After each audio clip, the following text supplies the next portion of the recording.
Every queen makes a vow to her kingdom, a vow of loyalty, of duty, of honor. Tonight you will witness the story of a queen who broke every vow she ever made for the love of a man who was not her king. But when your heart commits treason, is it an act of betrayal or an act of survival? Queen Seraphina's life was a masterpiece of gilded emptiness. She walked on polished marble floors that echoed with silence, wore gowns so heavy they felt like armor, and sat through state dinners where the clinking of silverware was the only conversation. Her husband, King Alaric, was a man carved from glacial ice. He was a master of treaties and a commander of armies, but a stranger to the woman who shared his bed. He gave her jewels as tokens of alliance and an heir as a matter of duty. She was his greatest asset, the beautiful, silent symbol of his stable reign. But in the quiet, desperate hours of the night, Seraphina dreamed of a life she was never meant to have, a life of warmth, of laughter, of a touch that was not a political transaction. And then there was Lord Julian. As captain of the Royal Guard, he was a constant, silent presence at the edge of her vision. He was the shadow at her back, the guardian at her door. But his glances lingered a second too long. His hand was too warm when he helped her from her carriage. His quiet smile in the practice yard was a secret shared only with her. He was everything the king was not, fire to his ice, passion to his duty. Their secret began in the royal library, a place of forgotten words and hushed whispers. He would leave books of forbidden poetry for her, their pages filled with tales of epic love and defiant freedom. With the king, she spoke of treaties, the narrator would say. With Julian, she spoke of life. It was in that cathedral of silence, surrounded by the ghosts of 1,000 other stories, that their own truly began. He looked at her, not as a queen, not as a symbol, but as a woman. And in that moment, the dam of her duty finally broke. He crossed the space between them, and his kiss was not gentle. It was a desperate, hungry claiming, a lifetime of stolen glances and unspoken words, finally unleashed. It was the taste of freedom and the scent of ruin, all at once. That single kiss was a declaration of war against her vows, her crown, and her king. A war she knew even then she was destined to lose. They believed their secret was safe, hidden in the shadows of the palace. They were wrong. This forbidden love will ignite a fire that consumes everything it touches, and I want to know how far the flames are spreading. Comment below from what city or country you are listening to this story of poisoned hearts, and subscribe, because the king's spies are already listening. The kiss in the library was not an end, but a beginning. It unlocked a secret life for Seraphina, a world that existed in the cracks and shadows of the palace. Their love affair became a dangerous and intricate dance of deception. A single red rose left on her balcony was a signal for a meeting in the abandoned aviary. A book of sonnets returned to the library with its ribbon on the left page meant the stables at midnight were safe. They became masters of the unspoken, their love conducted in coded glances across crowded ballrooms and fleeting touches in guarded corridors. For the first time, Seraphina felt alive. The grey, dutiful world of her marriage was infused with vibrant, terrifying color. Each stolen moment with Julian was a defiant breath of air in a life that had been slowly suffocating her. But for Julian, every touch was a betrayal of his sacred oath. He was the captain of the royal guard, the man sworn to die for the king. Yet every night he stole from that same king, committing a treason of the heart that was far more profound than any battlefield betrayal. The exhilaration was always shadowed by the constant gnawing fear of the axe. The illusion of their perfect secret was shattered on a moonless night. In the hayloft of the royal stables, their usual meeting place, they were lost in a moment of reckless passion. They did not hear the soft footsteps of the elderly stable master making his final rounds. A sudden cough from the darkness below sent a jolt of pure ice through their veins. They froze, barely daring to breathe, hiding behind a stack of hay as the old man passed just feet from them, his lantern casting dancing shadows that nearly exposed them. He saw nothing, but the close call left them shaken, the sweet taste of their affair now tainted with the bitter poison of fear. The palace was not a collection of stone walls. It was a living organism with 1,000 eyes and 1,000 ears, and someone was beginning to watch. Lady Beatrice, Seraphina's stern senior lady-in-waiting, was a woman whose loyalty was to the crown as an institution, not to the woman who wore it. She noticed the new, restless energy in her queen, the faint, lingering scent of leather and steel on her gowns, the way her eyes would instinctively find the captain of the guard in any room. Beatrice said nothing, but her silent, disapproving gaze became a constant weight on Seraphina's shoulders, a reminder that the walls of her gilded cage were closing in. And the king, a man who noticed every shift in the political landscape, eventually noticed the shift in his own wife. King Alaric was not a passionate man, but he was a possessive one. Seraphina was his queen, his asset, a symbol of his power, and his asset was behaving differently. At a formal state dinner, he watched her. There was a flush on her cheeks that was not from wine, a light in her eyes that he had never seen before.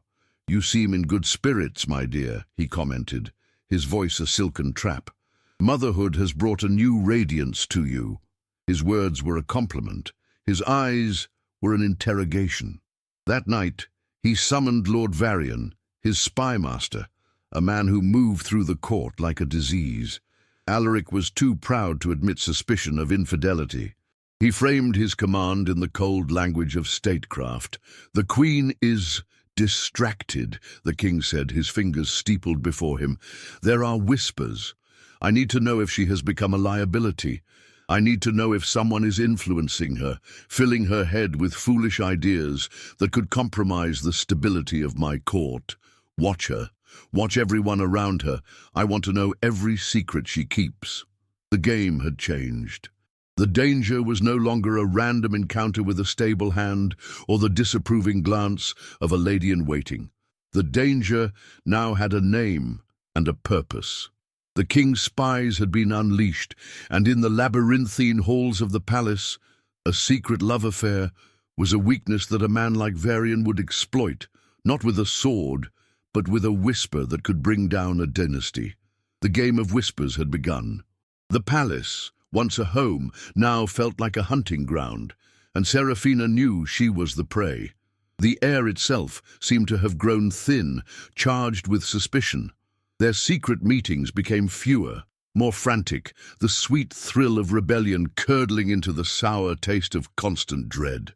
A planned rendezvous in the aviary was aborted when Julian noticed a new guard, a man loyal to Lord Varian, patrolling the western colonnade.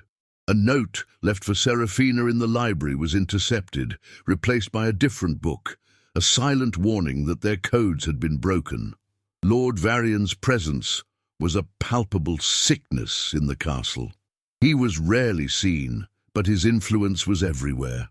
Seraphina watched as one of her younger ladies-in-waiting, a timid girl named Elspeth, began to flinch whenever the queen approached, her eyes darting away. Varian had not used threats. He had used the girl's family, who were tenants on one of his estates, as leverage. He turned the queen's own circle into a web of informants. Each whispered word, each change in her routine, reported back to him. The joy of her affair was being systematically dismantled, replaced by a suffocating paranoia. Hiding was no longer an option. Seraphina realized she was fighting a war she didn't understand, against an enemy whose motives remained shrouded.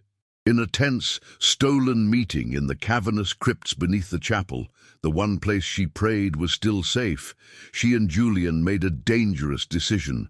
They had to move from defense to offense. They had to know the extent of the king's investigation. "He is my husband, but he is your king," Seraphina whispered, her hand on Julian's chest. "You have access to the inner workings of this court. In a way, I never will. I am a prisoner in my own home.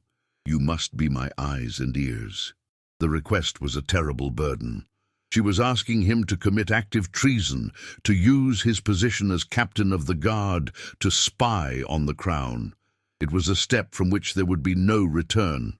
But looking at her, seeing the desperation and the fierce intelligence in her eyes, he knew there was no other choice. His love for her had already sealed his fate. Julian began his own quiet war. He used his authority to scrutinize guard rotations, noting the men loyal to Varian being moved to key positions around the Queen's chambers. He requested old architectural plans of the palace from the royal archives under the guise of improving security, and discovered a network of forgotten listening passages, many of which terminated near Seraphina's solar. Varian wasn't just watching her, he was listening to her every breath. But Julian's most significant discovery came from a disgruntled clerk in the Ministry of Records, a man Julian had once saved from a false accusation. In return for that old debt, the clerk provided a secret file, a collection of Varian's communiques. As Julian unrolled the parchments in the dead of night, he expected to find reports from spies within the palace. He found something far worse. The reports were from a spy Varian had planted months ago in the north, in the court of Seraphina's own father. He brought the horrifying truth to Seraphina. The king's suspicion had not started a few weeks ago with her change in mood. It had been meticulously cultivated for over a year. The parchments were filled with fabricated intelligence, whispers of the northern king planning an invasion, rumors of Seraphina acting as a spy, sending coded messages back to her homeland. It was an elaborate, beautifully constructed lie, designed to poison Alaric against his wife and her kingdom. The final, sickening realization washed over Seraphina. Her affair with Julian wasn't the cause of her husband's paranoia. It was merely the final, convenient piece of proof Varian needed to complete his treasonous narrative. She was not a wife suspected of infidelity. She was a foreign queen being framed for espionage. The king was not just a jealous husband. He was a volatile monarch being manipulated into a war. The danger was no longer about a personal scandal or a secret love. It was about the fate of two kingdoms. And she was the pawn Varian planned to sacrifice to set the board ablaze.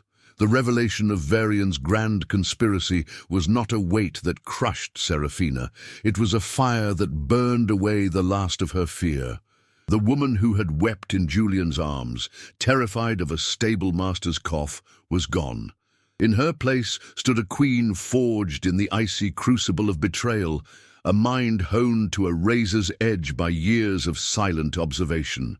She saw the chessboard with a terrifying new clarity. Her affair, her love for Julian, was not the disease. It was merely the symptom Varian was using to justify a war he had been planning for years. He had underestimated her. He saw a lovelorn foreign wife, a weak piece to be sacrificed. He was about to discover he had been provoking a dragon. Her first act as a strategist was brutal and necessary. In another stolen meeting in the crypt, Julian came to her, his heart full of desperate plans to spirit her away, to flee to the north and live a life of exile. He spoke of love, of freedom. Seraphina spoke of war. "There is no us anymore, Julian," she said, her voice so devoid of warmth that he physically recoiled. "There is only the queen and her captain of the guard. Your love makes you reckless. Your guilt makes you predictable. Varian is counting on that. From this moment on, you are not my lover. You are my weapon." The pain in his eyes was a fresh wound, but she could not afford the luxury of compassion. "You will continue your duties. You will be seen with the king. You will show him unwavering loyalty. You will feed me information, and you will obey my commands without question. That is how you will protect me." She was breaking his heart and her own, but she was also saving their lives. She was transforming their passionate, vulnerable affair into a cold, efficient intelligence network. With Julian repositioned as her asset, Seraphina turned her attention to the spymaster. She could not expose his lies about the North directly. The king was too deep in Varian's web of paranoia to believe her. She had to discredit the spider first. She needed to find another one of Varian's schemes, a smaller domestic one, and expose it in a way that would plant the first seed of doubt in Alaric's mind. For this, she needed an ally within the court's viper pit. Her choice was not a friend, but a rival. Lady Beatrice, the very woman whose disapproving gaze had been a source of constant dread. Beatrice was a pragmatist, fiercely loyal not to the king, but to the stability of the throne.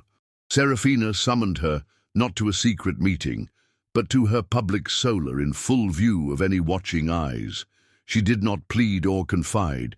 She made a political calculation. "Lady Beatrice," Seraphina began, her tone formal, "you believe I am a threat to this kingdom. You are mistaken. The true threat is Lord Varian." Beatrice's expression was skeptical. "His ambition has grown unchecked," Seraphina continued. "He has been manipulating the grain tariffs from the southern provinces, creating an artificial shortage to line his own pockets and create unrest that only he can solve. He is a pyromaniac who sells the water." She then provided Beatrice with a small, specific piece of information, the location of a secret ledger hidden in the trademaster's office. "Verify it for yourself," Seraphina challenged. "And then ask yourself, if he is willing to starve the king's people for a few bags of gold, are his whispers about foreign wars to be trusted?" She had given Beatrice a choice, not between the queen and the spymaster, but between stability and chaos. While Beatrice began her own cautious investigation, Seraphina set a trap of her own. She knew Varian was listening, so she began to perform for him. She allowed Elspeth, the terrified young lady in waiting, to overhear a conversation. In it, Seraphina spoke in frantic whispers of a secret cache of letters from her father, hidden in a loose stone behind the chapel's altar. The letters, she implied, contained the details of their invasion plans. It was a complete fabrication, a piece of bait designed to appeal to Varian's arrogance. As she expected, within hours, Julian reported that Varian had taken the bait. The spymaster, instead of sending a lackey, went to the chapel himself in the dead of night, too eager to claim the final proof he needed to destroy her. But the loose stone held nothing. Julian's men, hidden in the shadows, watched him find the empty space. It was a small failure, but a significant one. For the first time, Varian's perfect intelligence network had provided him with a flaw. Seraphina had just proven that his ears in her chambers could be fed lies. She had turned his greatest strength, his surveillance, into a weakness. The queen he thought he was hunting was now hunting him, laying traps in the shadows and turning his own allies against him, all while wearing the serene public mask of a dutiful, oblivious wife. The pieces Seraphina had set in motion began to collide, and the first rupture came from the most unlikely of places. Lady Beatrice, armed with the Queen's information and her own rigid sense of duty, conducted a swift and silent investigation. She found the trademaster's hidden ledger precisely where Seraphina had said it would be. The pages were a damning account of Lord Varian's greed, a meticulous record of manipulated grain shipments and illegal tariffs that had created artificial famine in the southern provinces, all while tripling the spymaster's personal wealth. For Beatrice, this was not a matter of siding with the Queen, it was a matter of purging a pestilence from the court. She requested a private audience with King Alaric. Without emotion, she presented the ledger. "Your Majesty," she said, her voice firm, "I have always served the crown, but the crown is being devoured from within. You have been concerned with a foreign threat, while a domestic one has been robbing your people and undermining the very stability of your throne." The king stared at the ledger, at the undeniable proof of his most trusted advisor's treason. Alaric was a paranoid man, but he was also a proud one. The idea that Varian, his eyes and ears, had been using his authority to engage in such base, common thievery was a profound, personal insult. A hairline crack appeared in the foundation of his trust. The crack widened into a chasm that very afternoon. The king summoned his spy master to his private study. Varian arrived expecting to report on the queen's movements, but found himself facing a monarch in a state of cold, coiled fury. Alaric did not mention the ledger. Instead, he gestured to a map on his table. "The Northern Conspiracy, Varian," the king said, his voice dangerously soft. "You have been whispering of it for a year. You were certain of the queen's guilt. You told me you had found the location of her treasonous letters. Where are they?" Varian froze. He was forced to admit that his search of the chapel had yielded nothing. He tried to spin it as a sign of the queen's cunning, that she must have moved them, but for the first time his smooth words sounded like hollow excuses. The king's eyes narrowed. "So, you come to me with an empty hiding place and more whispers," Alaric hissed, his voice dripping with contempt. "You have been painting my wife as a traitor, yet the only concrete proof of treason I have seen in this palace is a ledger filled with your own crimes." Varian's face went pale. He saw the trap closing around him. The king's paranoia, the very tool he had so expertly wielded against the queen, was now turning back on him. This was the moment Serafina had been waiting for. With Varian's credibility shattered, she made her move. She requested a formal audience before the full Privy Council, a bold and public act that sent a shockwave through the court. Varian, desperate, advised the king to refuse, calling it a trap. But Alaric, furious at being made a fool and determined to reassert his own authority, granted the audience. He would show them all who was truly in command. Serafina entered the council chamber not as a suspect, but as a monarch. She was calm, regal, and in complete control. She first gave the floor to Lady Beatrice, who stoically presented the evidence of Varian's financial treason. The council was in an uproar. Then Serafina turned her gaze to the sputtering, cornered spymaster. "Lord Varian," she said, her voice ringing with clarity, "you have long accused me of conspiring with my father to bring ruin to this kingdom. I have decided to end the speculation." From a velvet pouch, she produced not a secret letter, but an official dispatch bearing the unbroken seal of the Northern King. Julian, as captain of the guard, had ensured its safe passage. She broke the seal and read it aloud. It was not a declaration of war. It was a formal, incredibly generous proposal for a new trade alliance, one that offered to share the North's timber wealth in exchange for southern grain. It ended with a personal note from her father to Alaric. "And I hope this offer puts to rest the poisonous rumors that someone seeks to sow discord between our great nations. My daughter is your queen, and our houses are one." Varian's entire conspiracy evaporated in a puff of smoke. He was exposed as a liar, a thief, and a warmonger. The king stared, the full weight of his own gullibility crashing down upon him. He had been played, manipulated, and nearly driven to a catastrophic war by the very man he trusted most. His rage, volcanic and absolute, finally found its true target. The rupture was complete. The aftermath of Varian's fall was not one of celebration, but of a stunned, terrifying silence. King Alaric's rage, having found its target, was swift and absolute. He did not wait for a formal vote from the council. He pointed a trembling finger at the man who had been his most trusted confidant and declared him a traitor to the crown. "Seize him!" the king bellowed, his voice cracking with a mixture of fury and profound humiliation. "He will be taken to the black cells to await the executioner's pleasure." Lord Varian, the master of 1,000 secrets, did not resist. His intricate web had been so completely destroyed that he had nothing left to fight with. As the royal guard dragged him away, his eyes met Serafina's for a fleeting moment. There was no hatred in his gaze, only a look of cold, professional respect, the silent acknowledgement of a master player who had been checkmated by a superior opponent. With the architect of his paranoia gone, the king was left to survey the ruins of his own authority. He had been played for a fool, his deepest insecurities manipulated and exposed before his entire court. This did not fill him with gratitude towards his wife. It filled him with a deep, chilling resentment. She had not just saved him, she had proven herself to be smarter, stronger, and more politically adept than he was. In a tense and frigid private meeting later that day, he could barely bring himself to look at her. "Your father's treaty will be accepted," he said, the words stiff and formal.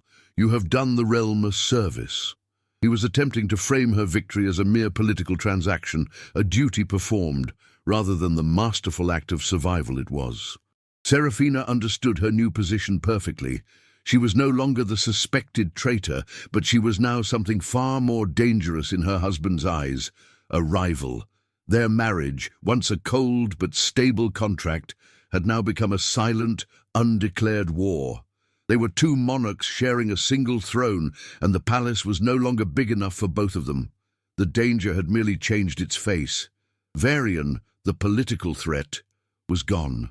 But Alaric, the scorned and humiliated husband, was now a far more personal and unpredictable menace. The web of spies Varian had built was still in place, and now the king had a new reason to use it.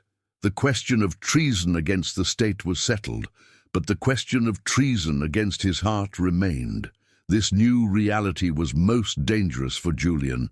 He had been instrumental in Serafina's victory, a fact that had not gone unnoticed by the king.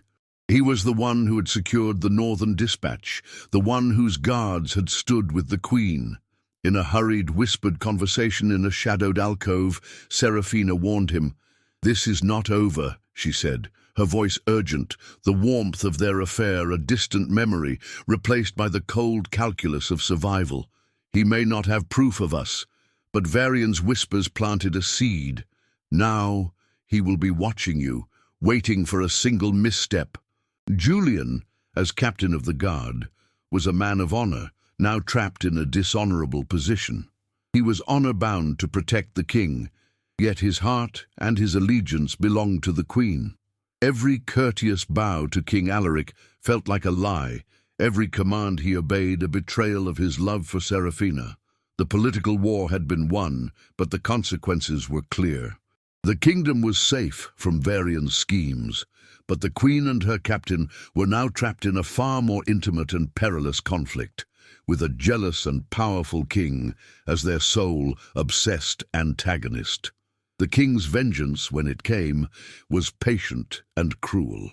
He announced a grand royal tour of the southern provinces, a week-long journey to solidify his rule and oversee the new trade routes. The court was filled with the bustle of preparation, a perfect smokescreen for his true intentions. It was a lie, a beautifully constructed trap. Serafina and Julian both knew it. They felt the invisible net closing around them. The king was not leaving. He was merely pretending to, hoping the temptation, the desperation for one last meeting, would be too much for them to resist. He wanted to catch them not with the whispers of a spy, but with his own two eyes.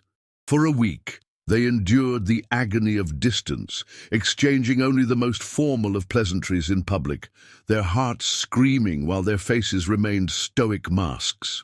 But on the final night, the night of the king's supposed return, the pressure became unbearable. Julian came to her chambers. It was not a meeting of passion, but of despair. They both knew it was the end, one way or another. "We could still flee," he whispered, his voice desperate. "To the north. Your father would protect us." Serafina looked at him, her heart aching with a love that had cost them everything. "There is no running, Julian," she said softly. "His pride would never allow it. He would hunt us to the ends of the earth." At that moment, the chamber doors burst open. King Alaric stood there, flanked by his personal guard, his face a grotesque mask of triumphant hatred. "Treason of the heart is still treason," he sneered, his eyes glinting with victory. He looked at Julian, a captain who had betrayed his king. "And the penalty for treason is death." Julian drew his sword, ready to die fighting. But Serafina stepped in front of him, her body shielding his. She was impossibly, terrifyingly calm. She looked at her husband, at the man who had caged her, and she smiled a sad, gentle smile. "You are a fool, Alaric," she said, her voice clear and steady. "You thought you were setting a trap for me. You never realized you were walking into mine." She held up a small, empty vial for him to see. "I knew this night would come. I knew you would never allow me to be happy, and I will not live in your cage." Her gaze then shifted to Julian, and her eyes filled with all the love she had been forced to hide. "And I will not let you die for me." She turned back to the king, whose triumphant expression was slowly turning to confusion. "So, I made a choice. For us." She gestured to the 2 goblets of wine on her table. "One for me, and one for you." The king's eyes widened in horror. He looked down at the goblet he had arrogantly picked up and sipped from when he had first stormed into the room. "The poison is slow," Serafina explained, a tremor finally entering her voice as her legs began to weaken. "A parting gift from Varian's collection. I wanted you to have enough time to watch your victory turn to ash in your mouth." Julian cried out her name, rushing to catch her as she collapsed, his face a portrait of utter horror and dawning, heartbroken understanding. The king stumbled backward, clutching his throat, his triumphant rage dissolving into a panicked, gurgling gasp. Serafina's final act was to look up at the man she loved, her hand reaching for his cheek. She had refused to be a pawn in her husband's game, so in her final devastating move, she had swept all the kings from the board. She paid a terrible price for the truth, but some truths are worth any cost.